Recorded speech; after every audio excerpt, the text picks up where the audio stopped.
Hello everyone. இன்னைக்கு நம்ம பார்க்குற சைக்கலாஜிக்கல் டேர்ம் அடிக்ஷன். ஸோ இந்த வேர்ட் எல்லாமே நம்ம கேள்விப்பட்டிருப்போம். டீட்டெயிலாக பார்க்கலாம். ஸோ தமிழில் சொல்லணும்னா அடிமை. ஸோ அதாவது அடிக்ஷன், அடிமை.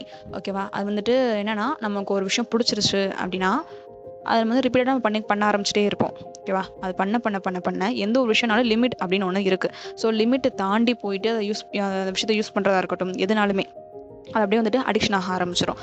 ஸோ அது நம்ம வந்து விலக முடியாது. ஸோ அந்த கண்ட்ரோல் நம்மளுக்கு இருக்காது. ஸோ இதுதான் வந்துட்டு அடிக்ஷன். ஸோ இது வந்து ஒரு பிரெயின் டிஸார்டர். நம்மளோட self control and decision making வந்துட்டு அஃபெக்ட் பண்ணும். ஸோ இந்த அடிக்ஷனை வந்துட்டு 2 கேட்டகரியாக பிரிக்கலாம். ஒன்று சப்ஸ்டன்ஸ் அடிக்ஷன், வந்து பிஹேவியரல் அடிக்ஷன். சப்ஸ்டன்ஸ் அப்படின்னா ஒரு பொருளுக்கு வந்துட்டு அடிமையாகிறது, ட்ரக்ஸு, ஆல்கஹாலு, ஸோ அந்த மாதிரி விஷயத்துக்குலாம் வந்துட்டு அடிக்ட் ஆகுறது. பிஹேவியர் அப்படின்னா கேமிங்கு, ஒரு சில பேர் ஷாப்பிங் வந்துட்டு ரொம்ப பண்ணுவாங்க. ஸோ அது வந்து ஷாப்பிங் அடிக்ஷன். அப்புறம் வந்துட்டு கேமிங் அடிக்ஷன், சோஷியல் மீடியா நிறைய பார்ப்பாங்க, சோஷியல் மீடியா அடிக்ஷன். அப்புறம் வந்துட்டு ஃபுட் அடிக்ஷன். இப்போ சாப்பிட்றது வந்து பிடிக்கும் தான், ஆனால் வந்துட்டு லிமிட்டை தாண்டி போய் சாப்பிட்டுட்டே இருப்பாங்க. ஸோ இது வந்துட்டு ஃபுட் அடிக்ஷன். ஸோ இந்த மாதிரி நிறைய கிடக்கு.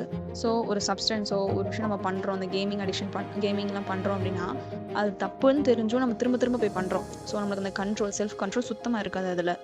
ஸோ அந்த அடிக்ஷன் வந்துட்டு நம்மளை ஃபிசிக்கலாக, எமோஷ்னலாக, சோஷியலாக, அப்புறம் வந்து ஃபினான்ஷியலாக வந்துட்டு ரொம்ப அஃபெக்ட் பண்ணும். ஃபார் எக்ஸாம்பிள், இப்போ ஒருத்தவங்க குடிக்கிறாங்க, ஆல்கஹாலுக்கு அடிக்ட் ஆகிருக்காங்க அப்படின்னா கண்டிப்பாக வந்து அவங்க ஃபிசிக்கலில் ப்ராப்ளம்ஸ் வரும். எமோஷ்னல், ஃபினான்ஷியல் பார்த்தோம் அப்படின்னா காசு எடுத்துகிட்டு போயிட்டு ரொம்ப செலவழித்து குடிக்கிறனால ஃபினான்ஷியல் ப்ராப்ளம், அது மூலிமா வந்து ஃபேமிலியில் பிரச்சனை பண்ணுறதுனால சோஷியல் ப்ராப்ளம்ஸ். ஸோ இது எல்லாமே.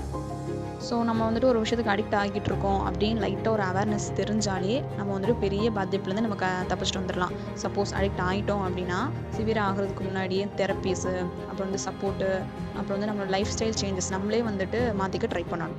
ஸோ பேசிக்காக பார்த்தோம் அப்படின்னா அடிக்ஷனாக இதுதான். நெக்ஸ்ட் வீடியோவில் வேறு சைக்காலஜிக்கல் டேர்ம்ஸ் பற்றி பார்க்கலாம்.